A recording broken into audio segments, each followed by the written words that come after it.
Jeeva today பார்வையாளர்களுக்கு வணக்கம். இன்றைய நேர்காணலில் முன்னாள் குடியரசுத் தலைவர் அப்துல் கலாம் அவர்களுடைய அறிவியல் ஆலோசகராகவும் இன்றைய அரசியல் சமூக ஆய்வாளராகவும் இருக்கக்கூடிய பொன்ராஜ் அவர்கள். சார் வணக்கம். வணக்கம் ஜீவா. சார், அதிமுக பாஜக கூட்டணி வச்சுட்டாங்க, பலர் வராதுனாங்க, பலர் இல்லைங்க, கூட்டணி இல்லைனாலுமே அமித்ஷா கண்ட்ரோல்ல தான் எடப்பாடி இருக்காரு, ஓபிஎஸ் இருக்காரு, டிடிவி தினகரன் இருக்காருலாம் சொல்லிக்கிட்டு இருந்தாங்க. இந்த நிலையில் அண்ணாமலை நீக்கினால் கூட்டணி அப்படின்னு அவர் டிமாண்ட் வச்சிருக்காருனாங்க. அண்ணாமலை தூக்கப்பட்ட நாளில் அதிமுக கூட்டணி வந்துருச்சு. நயினா நாகேந்திரன் அடுத்த தலைவர் ஆகிறார். எப்படி பாக்குறீங்க இந்த கூட்டணி அமைஞ்ச விதம்? இந்த கூட்டணி அமைஞ்சிருக்கு, வைக்கவே மாட்டோம் என்று சொல்லி கொண்டிருந்தார்கள். ஜெயக்குமார் போன்றவர்கள் இனி செய்தியாளர்களை சந்திப்பார்களா?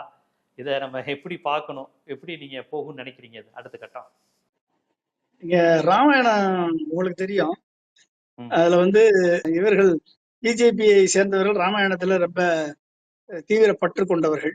அவர்களுக்கு இந்த ராவணன் சீதையை கவர்வதற்கு ஒரு சீதைக்கு பிடித்த அந்த மான் வேடத்துல, மாயமான் வேடத்துல வேடம் போட்டு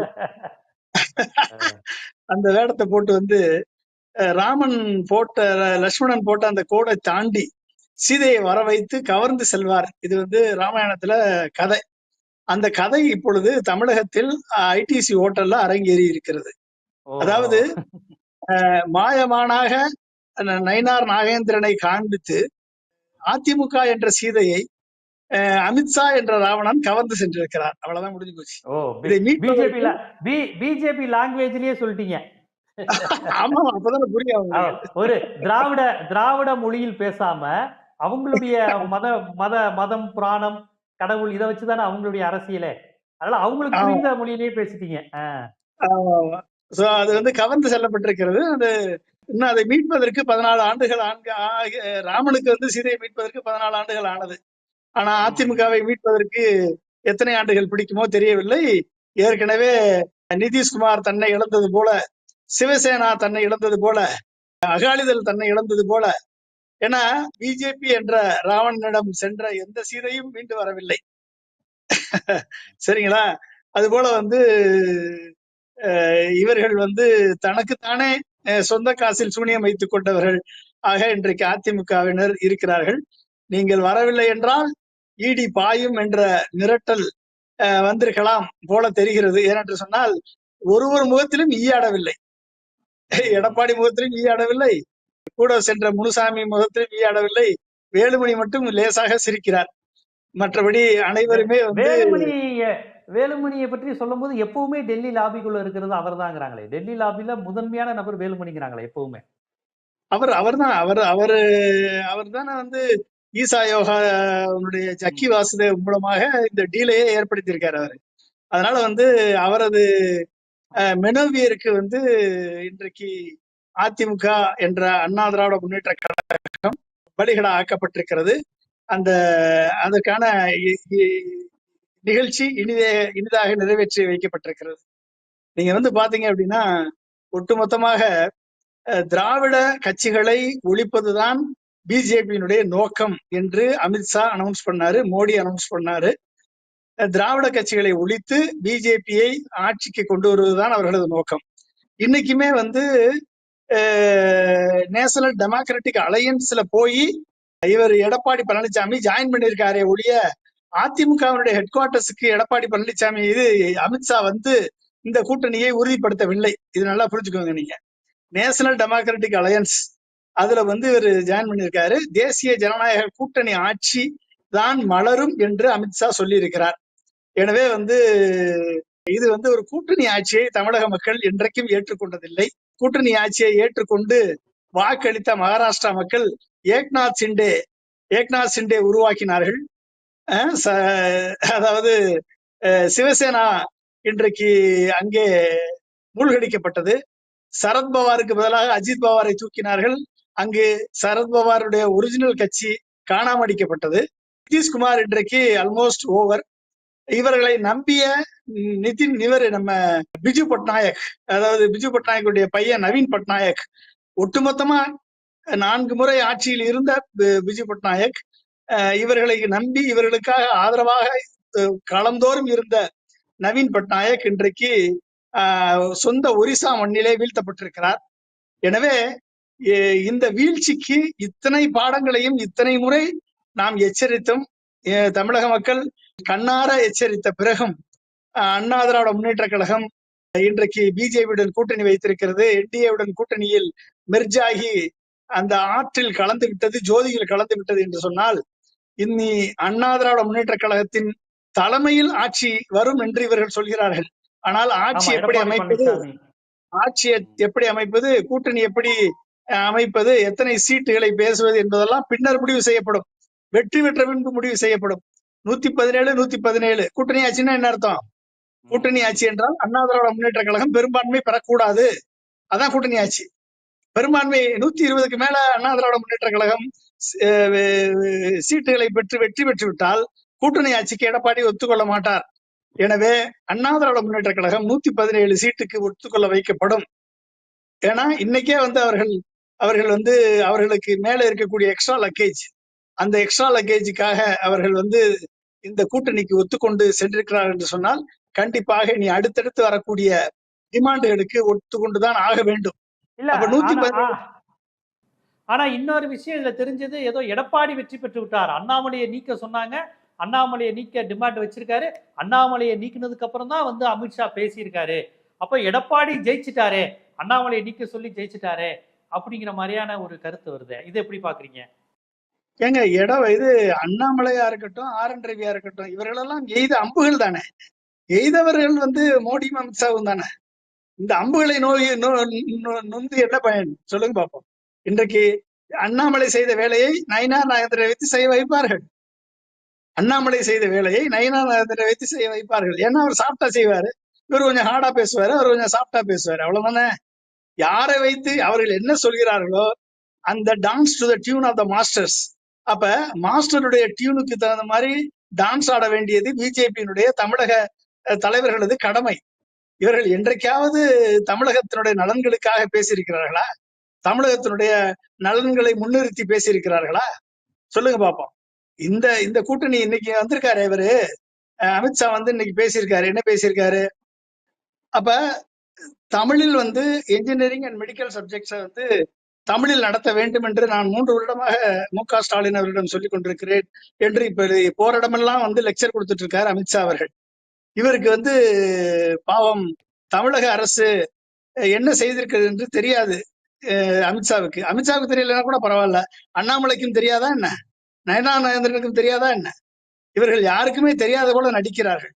எனவே இவர்களுக்கெல்லாம் என்ன திங்கிங் அப்படின்னா, தாங்கள் தான் ஏதோ புதுசா கண்டுபிடித்து விட்டது போலவும், தாங்கள் தான் தமிழுக்காக பாடுபட வந்தவர்கள் போலவும், இவர்களது வேடம் ஒரு மாயமானை போன்ற வேடத்தை போட்டு மக்களை ஏமாற்றுவதில் குறியாக இருக்கிறார்கள். 2010 Anna university BE BTech engineering courses ECE civil triple E எல்லாத்துக்கும் தமிழில் பாடத்திட்டத்தை உருவாக்கி விட்டது 2010. இன்னைக்கு 15 வருஷம் ஆச்சு. என்ஜினியரிங் பாடத்திட்டம் உருவாக்கப்பட்டு தமிழில் படிக்கக்கூடிய மாணவர்கள் 15 வருடங்களாக இதை படித்துக் கொண்டிருக்கிறார்கள்.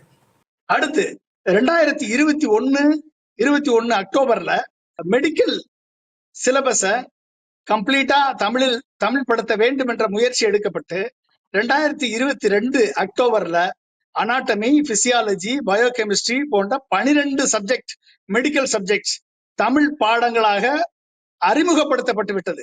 இதெல்லாம் பண்ணி 3 வருஷம் 4 வருஷம் ஆச்சு.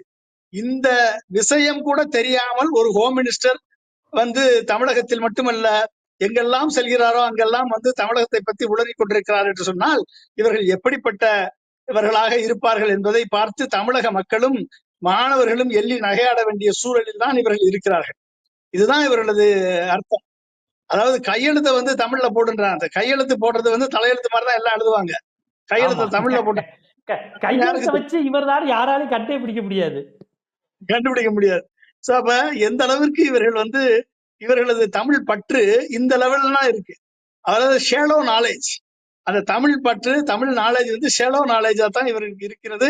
இதை வைத்துக் கொண்டு இவர்கள் ஏதோ தமிழை காக்க வந்தவர்கள் போல, தமிழ்நாட்டை காக்க வந்தவர்கள் போல. ஏங்க ஒட்டுமொத்தமா எத்தனை புயல் அடித்திருக்கிறது தமிழகத்திலே கடந்த 11 ஆண்டுகளில்? எத்தனை புயல், ஒக்கி புயல் என்ன, தானே புயல் என்ன, எத்தனை புயல், இத்தனை புயல், வெள்ளம், மழை, ஏதாவது ஒன்றையாவது ஒரு மணி நேரம் வந்து பார்த்திருக்கிறாரா அந்த அமித்ஷாவும் மோடியும்? ஒரு மணி நேரம். இன்றைக்கு 2 நாட்கள் 3 நாட்கள் ஒதுக்கி தமிழகத்திற்கு வந்து அண்ணா திராவிட முன்னேற்ற கழகத்தினுடைய தலைவர்களை மிரட்டி அவர்களை வரவழைத்து கூட்டணி வைப்போம், அதுவும் தேசிய ஜனநாயக கூட்டணி ஆட்சியை ஏற்றுக்கொள்ள வைத்து, எடப்பாடியை ஏற்றுக்கொள்ள வைத்து, கூட்டணிக்கு நீங்க தான் தலைவர், ஆனா ஆபரேட் பண்றதெல்லாம் நாங்க தான் ஆபரேட் பண்ணுவோம் என்று சொல்லி எப்படி வந்து சிண்டே ஆபரேட் பண்ணாங்களோ, சிண்டே ஆபரேட் பண்ணி ஜெயித்தவுடன் சிண்டையை கழட்டி விட்டுட்டு பட்னாவிஸுக்கு கொடுத்தார்களோ, எப்படி நிதிஷ்குமார் ஆபரேட் பண்ண வைத்து செய்தவுடன் சுனில் மோடியை சீஃப் மினிஸ்டர் ஆக்கினார்களோ, இது மாதிரி வந்து இவர்கள் வந்து எடப்பாடியை முதல்வர் என்று சொல்லி ஆக்கிவிட்டு இவர்கள் அண்ணாமலையை சீஃப் மினிஸ்டராக ஆக்குவதற்கான வேலை திட்டம் தான் இந்த அதிமுக பிஜேபி கூட்டணி, தேசிய ஜனநாயக கூட்டணி ஆட்சியினுடைய இன்றைக்கு உடன்பாடு. இந்த உடன்பாட்டை ஒருபோதும் தமிழக மக்கள் ஏற்றுக்கொள்ள மாட்டார்கள். உண்மையான எம்ஜிஆர், ஜெயலலிதாவின் அனைத்து இந்திய அண்ணா திராவிட முன்னேற்ற கழக தொண்டர்கள் இந்த ஒட்டுமொத்த உடன்பாட்டை ஒட்டுமொத்தமாக லாக் அண்ட் ஸ்டாக் பேரலாக நிராகரிப்பார்கள். அதுதான் நடக்க போகுது. இவர்கள் கூடிய சீக்கிரமாகவே கூட்டணி வைத்து விட்டால் கண்டிப்பாக இது வந்து தொண்டர்களுக்கிடையே ஜெல்லாயிரும் நினைக்கிறாங்க. இவர்கள் சம்பாதிப்பதற்கு, இவர்கள் ஊழலில் சேர்த்த சொத்தை பாதுகாப்பதற்கு தொண்டர்களை பலியாக்கி, அதிமுகவை பலியாக்கி, அடுத்து இனிமேல் எந்திரிக்கவே முடியாத அதிமுக எந்திரிக்கவே முடியாத நிலைக்கு கூட்டணி ஆட்சிக்கு ஒத்துக்கொண்டு மேடையில் எடப்பாடி சிரிக்கிறார் என்று சொன்னால் எந்த அளவிற்கு இவர்களுக்கு பதவி வெறி பிடித்து இருக்கும் என்று நீங்கள் பாருங்கள். இதுதான் பிரச்சனை. ஆனா அவங்க இல்ல, அவர்கள் ஒரு அரசியல் கணக்கு என்ன சொல்றாங்கன்னா, இப்ப வந்து பாத்தீங்கன்னா நைனா நாகேந்திரன் ஒரு முக்குளத்தூர், ஒரு தேவர் சமூகத்தை சேர்ந்த, ஒரு திருநெல்வேலியை சேர்ந்த ஒரு மறவர் கம்யூனிட்டியை வந்து நாங்க தலைவராக்குறோம். நீங்க நல்லா கவனிச்சு பாருங்க, ஏடிஎம்கேல வந்து இப்ப முக்குளத்தூர் ஓட்டுகள் டிஎம்கேக்கு மடைமாற்றம் செய்யப்பட்டு கொண்டிருக்கிறது. ஜெயலலிதாவுக்கு பிறகு தேவர் கம்யூனிட்டி ஓட்டு வந்து பெரிய அளவில் எடப்பாடிக்கு வர்றதில்லை. இப்ப இந்த நிலையில் நாமளே ஒரு முக்குளத்தூரை தலைவரா பிஜேபியில போட்டுட்டோம்னா ஓட்டு கேட்க வசதியா இருக்கும் அப்படிங்கிறது அவங்க பிளானா இருக்கு. ஆல்ரெடி வானதி சீனிவாசன், சிபிஆர் ராதாகிருஷ்ணன், அண்ணாமலை போன்ற கவுண்டர் சமுதாய கட்சி பாஜகங்கிற ஒரு நேம் இருக்கு. கன்னியாகுமரியில நாடார் செல்வாக்கு இருக்கு. இப்போ முக்குளத்தூரையும் பிடிச்சிட்டோம். ஸோ ஒரு 3 பெரும்பான்மை சமூகங்களை வந்து நம்ம கால்குலேட் பண்ணி டார்கெட் பண்ணிட்டோம். ஸோ நம்மளுடைய சோசியல் இன்ஜினியரிங், அமித்ஷாவினுடைய சோசியல் இன்ஜினியரிங் வந்து இதுல எடுபடும் அப்படிங்கிற மாதிரி பாஜக ஆதரவாளர்கள் நம்புறாங்களே, இதை எப்படி பாக்குறீங்க? அதாவதுங்க, மாயமான்னு ஏற்கனவே நான் சொன்னேன். அதாவது இவர்கள் வந்து மேக்ரோ இன்ஜினியரிங் வந்து ஹிந்துத்துவாவை பயன்படுத்துவாங்க. அதாவது மேல் லெவல்ல வந்து ஹிந்துத்துவா, நாம் எல்லாரும் இந்துக்கள் ஒன்றாக சேர வேண்டும் என்று இவர்கள் சொல்வார்கள். மைக்ரோ லெவல்ல ஜாதியை பயன்படுத்துவார்கள். இதுதான் இவர்களது, ஜாதியை பயன்படுத்தி பிரிப்பார்கள். இதுவரைக்கும் நாடார் சமுதாய மக்கள் தான் தலைவர்களாக இருந்திருக்கிறார்கள். பொன்னார் இருந்திருக்கிறார், தமிழிசை சவுந்தரராஜன் இருந்திருக்கிறார். இதுவரைக்கும் இவர்கள் நாடார் சமுதாயத்திற்கு ஆற்றிய பணி என்ன? இன்றைய வணிகர் சங்கம், நாடார் சமுதாய மக்கள் வணிகத்திலும் கல்வியிலும் வங்கி துறையிலும் அவர்கள் கடுமையாக உழைத்து முன்னேறிய சமுதாயம் நாடார் சமுதாயம். அப்ப இன்றைக்கு தமிழ்நாடு மெர்கன்டைல் பேங்க எடுப்பதற்கு நிர்மலா சீதாராமன் முயற்சித்துக் கொண்டிருக்கிறாரா இல்லையா? எந்த நாடார் சமுதாயம் உங்கள் பின்னால் நின்றதோ அந்த நாடார் சமுதாயத்தினுடைய உழைப்பால் உருவான மெர்கன்டைல் பேங்க நீங்க வந்து எடுப்பதற்கு முயற்சித்துக் கொண்டிருக்கிறீர்களா இல்லையா? ஒண்ணு.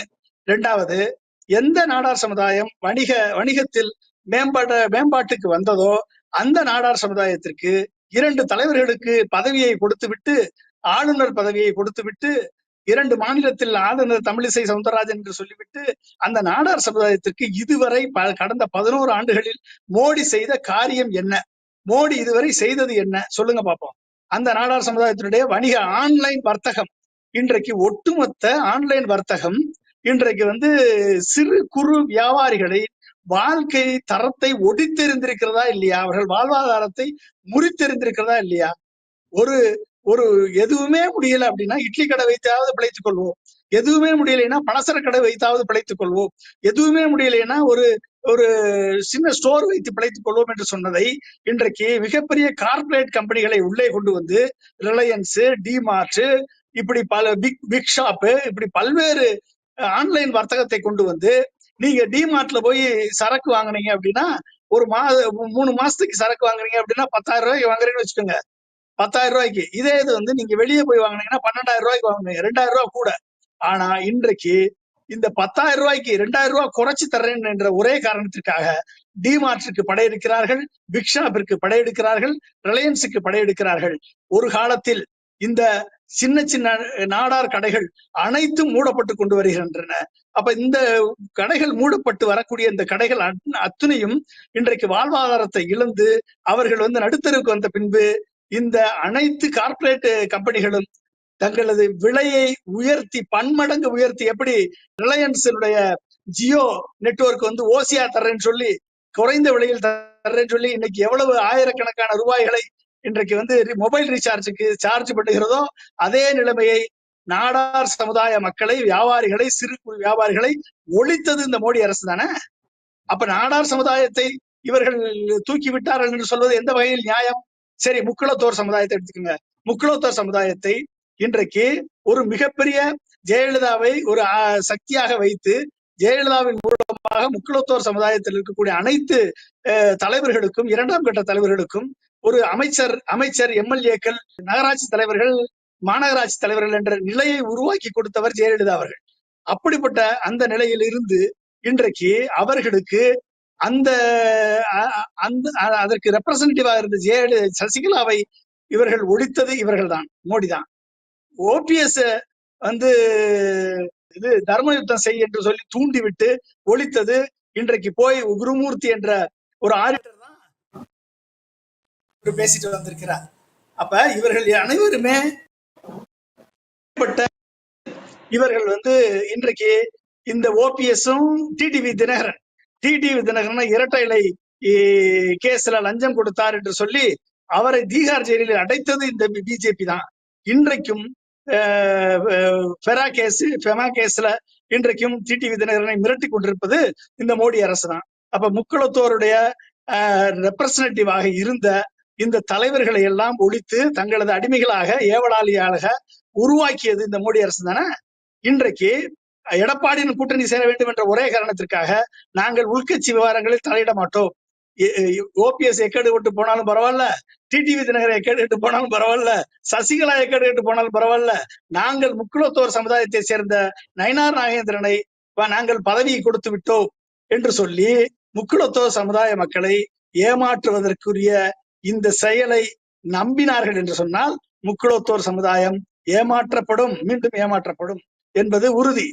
சரி, கவுண்டர் சமுதாயத்தை எடுத்துக்கோங்க. கவுண்டர் சமுதாயத்திற்கு எடப்பாடி செய்த நன்மையை விடவா கவுண்டர் சமுதாயத்திற்கு மோடி செய்து விட்டார்? அத்திக்கடவு அவனாசி திட்டத்தை கொண்டு வந்தவர் எடப்பாடி, 1700 கோடி. இன்றைக்கு அந்த திட்டத்தை தொடர்ந்து நடத்துபவர் திரு மு.க. ஸ்டாலின் அவர்கள். இன்றைக்கு அது எக்ஸிக்யூட் ஆகுது. இதை தவிர வந்து மோடி வந்து கவுண்டர் சமுதாயத்தில் இருக்கக்கூடிய பெரும்பாலான விவசாயிகளுக்கு, பெருமக்களுக்கு என்ன செய்து விட்டார்? வந்து மோடி வந்து அந்த கோயம்புத்தூர், திருப்பூர், ஈரோடு பகுதியில் இருக்கக்கூடிய விவசாயிகளுக்கு இதுவரை கடந்த 11 ஆண்டுகளில் மோடி செய்த நன்மை என்ன? அவர்களது வாழ்வாதாரத்திற்கு அவர் செய்த நன்மை என்ன? மஞ்சள் வியாபாரத்திற்கு அவர் செய்த நன்மை என்ன? அவர்களது பருத்தி வியாபாரத்திற்கு அவர் செய்த நன்மை என்ன? அவர் செய்த என்ன நன்மை செய்தது? பவுண்டரி தொழில் நசிந்து கொண்டு வருகிறது. பவுண்டரி தொழிலை மீட்டெடுப்பதற்கு அண்ணாமலை செய்த நன்மை என்ன? அவர்களுக்கு கொடுத்த பொருளாதார அங்கீகாரம் என்ன? இவர்கள் 11 ஆண்டுகளாக எத்தனை நூற்றுக்கணக்கான மத்திய அரசினுடைய போர்டுல மெம்பர்ஷிப் கொடுத்திருக்காங்களா? இந்த ஏழை எளிய மக்கள், பிஜேபியை நம்பி சென்ற மக்களுக்கு, பிஜேபியை நம்பி சென்ற மிகவும் பிற்படுத்தப்பட்ட விளிம்பு நிலை சமுதாயத்தை சேர்ந்த இந்த மக்களுக்கு இவர்கள் ஓட்டை வாங்குவதற்கு இவர்களுக்கு திட்டம் வகுத்து கொடுக்கிறார்களே இந்த RSS காரர்கள், இவர்களுக்கு மோடி அரசு செய்த நன்மை என்ன? சொல்லுங்க பாப்போம். ஏதாவது செய்திருக்கிறார்களா? இத்தனை சமுதாயத்தையும் கட்டி அரவணைத்து செல்வது திராவிட முன்னேற்ற கழகமும் அனைத்து இந்திய அண்ணா திராவிட முன்னேற்ற கழகமும் தான் கடந்த 50 ஆண்டு காலத்தில் தமிழகத்துல. அப்ப இவர்களை இன்றைக்கு இந்த நிலைமையில் எதுவுமே செய்யாமல் வெறும் பசப்பு வார்த்தைகளை கூறிக்கொண்டு இவர்கள் வந்து ஜாதியை பயன்படுத்தி இவர்கள் வந்து இந்த ஜாதிக்கு நாங்கள் ரெப்ரசன்டேஷன் கொடுத்துட்டோம், இந்த ஜாதியை சேர்ந்தவரை தலைவராக்கிட்டோம், அருந்ததி சமுதாயத்தை சேர்ந்தவர்களை தலைவராக்கினாரே இவர் எல்முருகனை தவிர அந்த அருந்ததி இன மக்களுக்கு என்ன அங்கீகாரம் அவர்கள் பெற்றுத் தந்தார்கள்? சொல்லுங்க பாப்போம். ஒண்ணும் கிடையாது. சரி, தேவேந்திர குல வேளாளர்களை பட்டியலினத்திலிருந்து மீட்டெடுக்க வேண்டும் என்று சொன்னார்கள். மீட்டெடுத்து விட்டார்களா? அந்த மக்களுக்கான வாழ்வாதாரத்தை உயர்த்தி கொடுத்து விட்டார்களா அவர் கடந்த 11 ஆண்டுகளிலே? சரி, வேற ஒண்ணும் வேணாம். இன்றைக்கு கடந்த முறை நீட்டை விளக்குவோம் யாரு? காங்கிரசும் திமுகவும் உறுதி கொடுத்தது. எப்ப? மத்தியில நாங்கள் ஆட்சிக்கு வந்தால் ராகுல் காந்தி சொன்னாரு, தமிழகம் போன்ற மாநிலங்கள் நீட்டு விலக்கு கேட்டால் கண்டிப்பாக அவர்களுக்கு நீட்டு விலக்கு கொடுக்கப்படும், நாங்கள் ஆட்சிக்கு வந்தால் என்று கொடுத்தார்கள். நீட்டை விளக்குவோம் என்று சொன்னார்கள். அப்ப அது ஆட்சிக்கு வரவில்லை. இப்பதான் இப்ப கூட்டணி அமைச்சிட்டாங்கல்ல இவங்க. இப்ப ஆட்சியில இருப்பது மோடி அரசு தானே. எங்க எடப்பாடி பழனிசாமியை நாங்கள் கூட்டணி அமைத்திருக்கிறோம், நாங்கள் இந்த ஆண்டு முதல் தமிழகத்திற்கு நீட்டு விலக்கு கொடுக்கப்படும் என்று அமித்ஷாவையோ மோடியோ சொல்ல சொல்லுங்க பார்ப்போம். இவர்கள் தன்மான கூட்டணி தானே. இவர்கள் வெற்றி கூட்டணி தானே. இவர் யாருக்காக வெற்றி கூட்டணி? யாருக்காக இவர்கள் கூட்டணி அமைத்திருக்கிறார்கள்? தமிழக மக்களுக்கும் தமிழக மாணவர்களுக்கும் தமிழக இளைஞர்களுக்கும் கல்வியை மறுக்கக்கூடிய, டாக்டர் கனவை மறுக்கக்கூடிய அந்த நீட்டை திமுக ஒழிக்கவில்லை. திமுக ஒழிக்க முடியவில்லை. சரி, நீங்களாவது ஒழிச்சு காமிங்களேன். ஒழிச்சு காமிச்சிருங்க. இப்ப அமித்ஷாட்ட பேசி எடப்பாடி ஒழிச்சிருவார்ல நீட்ட. அவர் சொன்னா கேட்பார்ல. எதுக்கு எடப்பாடி நீட்டை ஒழிக்க வேண்டிய பொறுப்பில் இருப்பது, இன்றைக்கு ஆட்சியில் இருப்பது மோடி. இந்த நிமிஷத்துல கையெழுத்து போடும் போதும் நீ நீட்டு விலக்கு தமிழகத்துக்கு தருவேன், அப்பதான் கையெழுத்து போடுன்னு சொல்லி வாங்கி கொடுங்க. மக்கள் உங்களுக்கு ஓட்டு போடுவாங்க. போட முடியுமா உங்களால? அதே முடியாத போது ஆட்சிக்கு வந்த பிறகு கொள்கை வேறு கூட்டணி வேறு என்று சொல்லக்கூடிய எடப்பாடிக்கும், கொள்கை வேறு கூட்டணி வேறு என்று சொல்லக்கூடிய பிஜேபிக்கும் தமிழக மக்கள் ஓட்டளித்து வாக்களித்து அவர்களை ஆட்சியில் அமர்த்தினால் இவர்கள் எப்படி தமிழக மக்களது எண்ணங்களை, தமிழக மக்களது கனவுகளை இவர்கள் நனவாக்குவார்கள்? தமிழக மக்களது, அதாவதுங்க, ஒட்டுமொத்த இந்தியாவில் உரிமை குரல் தமிழகத்திலிருந்து ஒலிக்கிறது. உரிமை குரல் கேரளாவிலிருந்து ஒலிக்கிறது. கேரளாவினுடைய கம்யூனிஸ்டிலிருந்து ஒலிக்கிறது. உரிமை குரல் மேற்கு வங்காளத்திலிருந்து ஒலிக்கிறது.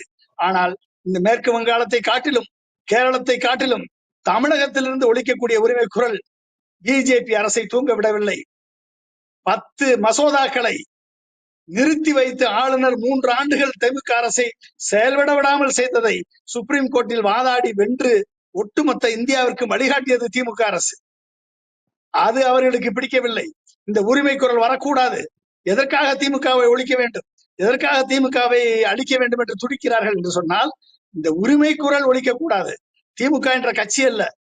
ஊழல் என்பதை பற்றி பேசுவதற்கு பிஜேபிக்கு ஒரு தகுதியும் கிடையாது. 24 லட்சம் கோடி ஊழலை செய்த கட்சி பிஜேபி.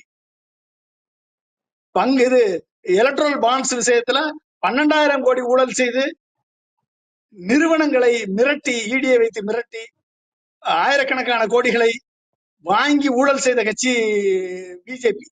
பிஎம் கேர்ஸ் என்ற நிதி நிறுவனத்தை ட்ரஸ்ட தன் பேரிலே பிஎம் கேர்ஸ் என்ற பேரிலே உருவாக்கி அது ஆடிட்டு கிடையாது, ஒண்ணும் கிடையாது என்று சொல்லி ஊழல் செய்து கொண்டிருக்கக்கூடிய கட்சி பிஜேபி.